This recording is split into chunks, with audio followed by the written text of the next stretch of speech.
Hello everybody, this is Hammer Striker here. Today I've got a Ruger Mark IV. It's a 2245 Lite. Please don't forget to check out our website. Go to our affiliates page. You'll find discount codes for things like Mantis Axe and Core belts. Link to that cool little bore light that we use for lighting up the barrels. Use those links. It will often save you money, never will cost you any additional money, and helps the channel. Thank you. This basically is the Mark IV version of the prior Mark III 2245, which is one of the two major variations of the Ruger Mark series. So the 2245 Lite that you see here has a different grip angle, and I've got a regular 2245 I'll show you, and the Lite designates that it is a polymer lower. The uppers are alloy. On the regular 2245, the lower is alloy, and it's just a heavier gun. So, got this, pop out the magazine, it is unloaded. Now I've got a bunch of snap caps here. This is not live ammo. These are snap caps, and they're meant to protect the firing pin. Most 22s you can't dry fire without damaging the barrel. The 2245 is an exception, so I can get rid of these things. It's one of the few 22 LRs that is rated for dry fire. Now it's not meant for heavy-duty, continuous, practice-type dry fire, but you can dry fire this without damaging it, with one caveat. There's a pin in the bolt, and when I take it apart I'll show you. There's a pin in the bolt that you have to make sure is in place. But as long as that pin's in place, these are safe to dry fire. This particular one, and a number of them, are threaded, so you pull this cap off, and there's a 1/2 by 28 thread there, so you can use the suppressor of your choice. It is important that you either have the suppressor on it or you have this cap on it. You can't run it without that. The cap also centers the barrel. The barrels on these are well constructed. This particular one has a gold color along with the trigger, but these come in a variation of colors. They come in red, purple, FDE, silver. They call this one charcoal gray, but the interesting thing about it, actually diamond gray is what they call it. And when the camera zoomed in, it truly looked gray, but under a lot of lighting it kind of has like a blue hue. It's kind of a nice looking color, and it goes along well with the gold colored trigger. Now this isn't real gold, neither of those are real gold, they're just plated to look gold, but they're well constructed. Picatinny rail on the top, replaceable front and rear sight. The rear sight is adjustable, both height, there's the screw for height, and windage, the screw there on the side. The only disadvantage to these sights, and it seems like all the Mark series come with the blackout sights, which I don't particularly like. Good thing is there's a couple companies on the market that have replacement sights for these that are fiber optic. Williams Fire Sights is one of them, and they're easy to do. So if you get one of these and you don't like the blackout sights, you can easily convert it to fiber optic, or you can drop a red dot on it. And if you drop a red dot on it, then that takes care of that because it'll be up above the sights and out of the way. The side of it on this side, they've kind of toned down the writing. So here's a Mark III 2245 Lite, and you notice there's a lot of big writing on it. They've kind of gone more to toned down stampings. The slots and they come in different variations of the barrel slots. It's mostly styling and cooling the barrel. They haven't changed them much. They're a 1911 style grip, so you can replace these grips. Doesn't necessarily take 1911 grips, but it's that style. And you can change the safeties around on this version. You can change the safety around. You can eliminate this other side with a washer. The prior version, the safety was just on one side, and it's slightly different. It's a different style, like a little button that's stuck up, versus a more conventional thumb toggle. These are a little easier to flip on and off than the original little buttons. And the same with the slide stop, slide release. It's more of a regular, what you'd be used to on any other conventional gun, as opposed to these little buttons that you kind of catch. They work, but they're a little harder to just operate with your thumb. You kind of have to kick off to the side to get to them. The safety is easy to do with your thumb.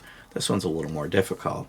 When you get to the more normal controls, it's just more intuitive and easier to work with on. One thing is, this is a 2245 Lite. There's also a regular Mark series, like this one. And these come in variations too, but I just want to show you something real quick on this. The grip angles are noticeably different. So if I line them up, try to line them up back to back, you'll see the grip angles are significantly different. And it's going to just come down to what's comfortable in your hand, whether you want one of the originals or the 2245, whether it's the Lite or the alloy lower version of it. There's a lot of diversity in these. They've been around for a very long time. The original Mark started with the Mark, and then there was the 2, the 3, the 4. One of the things that these get a bad rap for is being relatively miserable to disassemble and reassemble. So I'm going to show you first the original Mark III. You had to pull this little tab out, which could be caught with a cleaning tool or a spent brass, and kind of fiddle around. They were fairly easy to get apart. This would come up and off. They were fairly easy to get apart, but very difficult to get back together. I do have a video where I publish where I can put one of these back together in about 16 seconds, and then I go through the step-by-step how to do it. But it's a lot of turn it this way, slap it, pull the trigger. If you still have the magazine disconnect, which all the Ruger's Mark series have a magazine disconnect, if you still have the magazine disconnect installed in the one you've got, then it's a series of inserting and removing magazines, pulling the trigger, and swatting it in different angles. It's kind of a pain. This one, a little bit easier. You just make sure it's unloaded, make sure the magazine's out, make sure it's unsafe, push the button, and it's apart, and it goes back together almost as easily. Now that I happen to have it apart, the lower is fairly simple. There's not a whole lot going on in here. You got the fire control at the back. This is the alignment to hold the upper in place, and the whole spring assembly is now internal. It's all inside here. So you're not removing that and having to mess around with the position of the trigger and the hammer. That's really the biggest difference. Now, one important note, if it's on fire, the button won't work to disassemble it. So if you've got it in a fire position and let's say the back of your hand catches the button, it won't disassemble itself. And that is one protection against accidentally popping it apart while you're trying to actually use it. It'll work with most of the other holsters that would work with these, but anything that has a retention strap that goes at the back, if you got the gun unsafe, the retention strap could hit the button. That's the only negative to the button, but it makes it a whole lot easier to take it apart.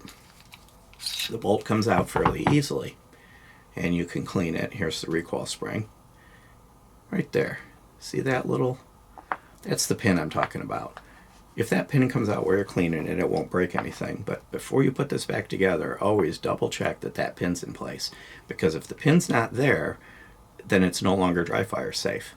So with the pin in place, you can dry fire it any reasonable number of times. With the pin not in place, you only get it once, and once is enough to destroy the barrel. So that pin is important. Then the upper is easy to work with. It's easy to access the chamber, the feed ramp, and basically clean and oil it. So these are really easy to maintain, and they're toolless at that point. So I'd say the biggest advantage to the Mark IV series versus any of the prior versions is that toolless, easy to clean, easy to disassemble. Slide the bolt back in, and to put it back together, it's a little cumbersome if you're trying to do it on camera, but even trying to do it on camera and not holding it optimally for me, I snapped it back together relatively easy. So now I have a functional Mark IV. That, if you've avoided this Mark series because of everything you read on the interweb about it being such a miserable gun, but you like the gun, and trust me, there's a lot to like about these. They're mechanically accurate, they're comfortable, they're easy to shoot, they're reliable. Look at the Mark IV because all of that just kind of goes away. I'm going to try to show you the barrel. Everything on these is well constructed. Now the barrels are small, of course, because it's a 22. I'm going to put my barrel light in there, see if I can light it up. But the rifling is sharp, well defined, solid. Yeah, there you get a good look at it right there. I've never had a problem with these fouling excessively. I've never had them let up, lose accuracy, start throwing rounds everywhere. They're well designed, they're clean, and the machining on them is impeccable, which is typical of Ruger. So the triggers are actually kind of nice on them. So I'm going to put an unloaded mag in it, and I'm going to commit what typically is the cardinal sin of 22s, which is a dry fire. A little bit of take up, real light, on a wall, and then it's just a nice, crisp, short pull through. Now, of course, this is a little cumbersome because I'm trying to do this with my thumb to show you the reset. Reset's mostly all the way out, but it's not a lot of travel to begin with, but you're right back on the wall, and then the brake. So overall, these have really nice triggers. Now there are kits available to make the triggers even nicer, but right out of the box, I've got several of these Ruger Mark series. I haven't changed any of the triggers. The triggers are just nice. They're ready to go out of the box. So you're going to get a very nice gun. A couple other things, talk about some specs. This weighs 25 ounces. These magazines are 10-round magazines. There's something I'll tell you about the magazines in a second, but it's 8.4 inches long and 5.5 inches tall. So they're not super small, but they're not large either. They're kind of in the middle, kind of a Glock 19 size, compact size gun. There is one thing that Ruger does, and I'm not really sure why they do it, and it's kind of annoying. The magazines are different on every series and version. So this is a Mark III 2245, and here's the magazine. I'm sorry, this is a Mark IV 2245, and I've got this Mark III over here, it has a magazine in it. Pop the magazine out, look at them. Yeah, they're the same, so I should be able to interchange these magazines. Nope. They're not interchangeable. They're not interchangeable in either direction. Which means if you've got a Mark III like I've got, and you got a nice collection of magazines for it, and you buy the Mark IV, you're going to start over buying a new collection of magazines. And the regular Mark series, not the 2245, their magazines are different. And this same thing, this is a Mark IV regular Mark series. The Mark III, the base plate's different. So all of the magazines for all of the variants of these and the various versions and series are all different. That's kind of annoying because now when I go on to take this thing out, I got to make sure I get the right magazine. One differentiator on these, if I grab the right magazines, the Mark IVs are silver, the Mark IIIs are black. So at least I can quickly tell. But if you look at the base plate, they look identical. They look like they should work, but they don't. So just keep that in mind, that if you've got a Mark III and you're upgrading to the 4 to get the easy takedown, just know that you're going to buy some magazines, because it'll come with 2, and they're 10 round, but you're going to have to get more if you want them, and you're not going to be able to use your older ones. With an MSRP of $6.99, they're a little bit on the pricier side of 22s, but you're getting the quality that goes with it. You can often get them less expensive than that. But, you know, these aren't your $300 cheap imported 22s. These are a good high quality, well-manufactured 22 that's going to be reliable for a long time. But you're going to pay a little bit more for that. In my mind, it's worth it. I've got a number of 22s. These tend to be my favorites of all of them. They tend to be the most durable, the most solid, and the most reliable. So overall, they're kind of worth what you're going to pay for them. Beyond that, if you like our videos, please give us a thumbs up, share, subscribe, click that bell to be notified. And I'll put a link, by the way, in the description to the takedown video for the Mark III if you happen to have one of those. But check us out on Facebook, Patreon, Getter, Twitter, Instagram, kind of everywhere. Thank you.